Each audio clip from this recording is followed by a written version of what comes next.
it's a kind of a sore subject, but Biden, as mentioned, did have his press conference yesterday, timing it exactly. Is it a coincidence that the only second press conference he gives in a year happens to air at the same time as my Dr. Phil appearance? Coincidence? Probably, but maybe not. So we'll go through a couple of his answers here. He's asked about why he called most of the country Jim Crow racists, and is he a very angry man who hates most of the citizens of this country? Is that why? His answer doesn't do much to allay that suspicion. Let's listen. You campaigned and you ran on a return to civility, and I know that you dispute the characterization that you called folks who would oppose those voting bills as being Bull Connor or George Wallace, but you said that they would be sort of in the same camp. No, I didn't say that. Look what I said. Go back and read what I said and tell me if you think I called anyone who voted on the side of the position taken by Bull Connor that they were Bull Connor. And that is an interesting reading of English. I assume you got into journalism because you like to write. So did you expect that would work with Senators Manchin or Sinema? No, here's the thing. There's certain things that are so consequential. You have to speak from your heart as well as your head. I was speaking out forcefully on what I think to be at stake. That's what it is. And by the way, no one forgets who was on the side of King or Bull Connor. No one doesn't know. The history books will note it. And when I was making the case, don't think this is a freebie. You don't get to vote this way and then somehow it goes away. This will stick with you the rest of your career and long after you're gone. What a disaster. Our enemies watch this, and they're licking their chops. You see this man who has clearly lost his mind, is a dementia patient. There's the people on the right that complain that we don't get more press conferences. I hope we don't have another one for the rest of his presidency. I hope this is the last. I wish that he would never address the public ever again. Address us with in written word. Send a memo, send an email that we'll all get. Because having him up, I don't see how it does anybody any good to have him losing his mind visibly on camera.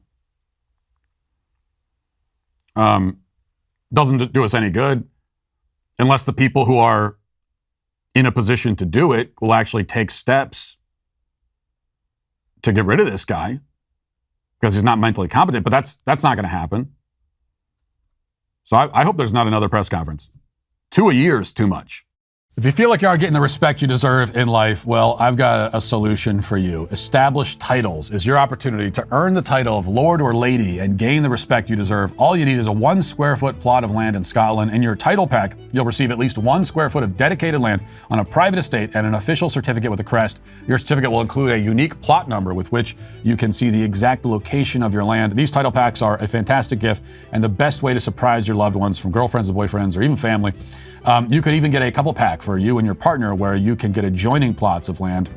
Well, with this certificate, you could officially change your name to Lord or Lady and get it on your credit card, your plane ticket, etc.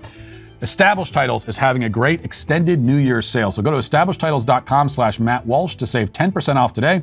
And remember to use the discount code Matt Walsh or just click the link below. That's establishedtitles.com/Matt Walsh or just click the link below. What even is his justification? He says, I guess it's just his rationale here is that, no. I said that you were on the side of Bull Connor and George Wallace. I didn't say that you were those people. That actually is his rationale. Come on, I didn't accuse everyone of being Bull Connor. I just said they were. Well, we know that. We know you didn't. You weren't saying that they literally are that person, but you were equating them with that person.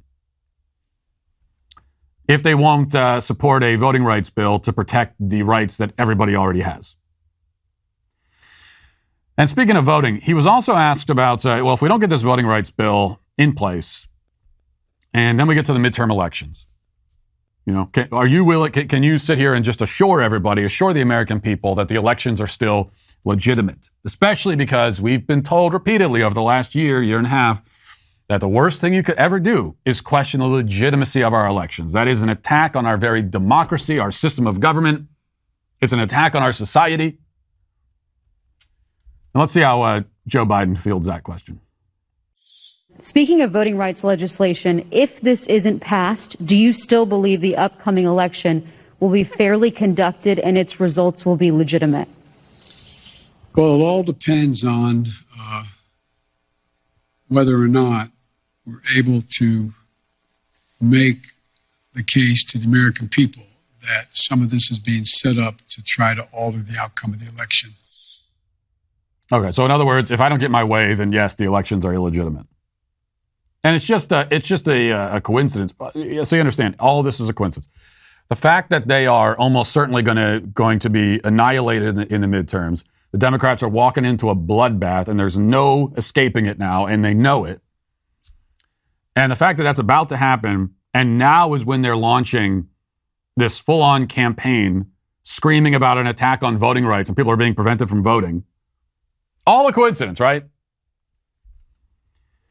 No, I'll tell you what it's not. This is not, as I've explained many times, this is not a double standard. It sounds like a double standard when you hear him, the President of the United States, standing in front of the American people and openly and in advance questioning the legitimacy and therefore the results of an upcoming election.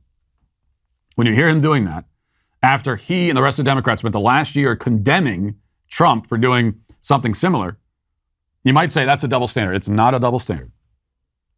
There is one standard here. And the one standard, again, is it's okay when they do it. Whatever, maybe we'll put it this way. Whatever they are doing is okay because it's them. And whatever their opponents are doing is bad because they're the opponents. That's the standard. There's a certain coherence to it. Not really, there's no moral coherence, but it's at least understandable.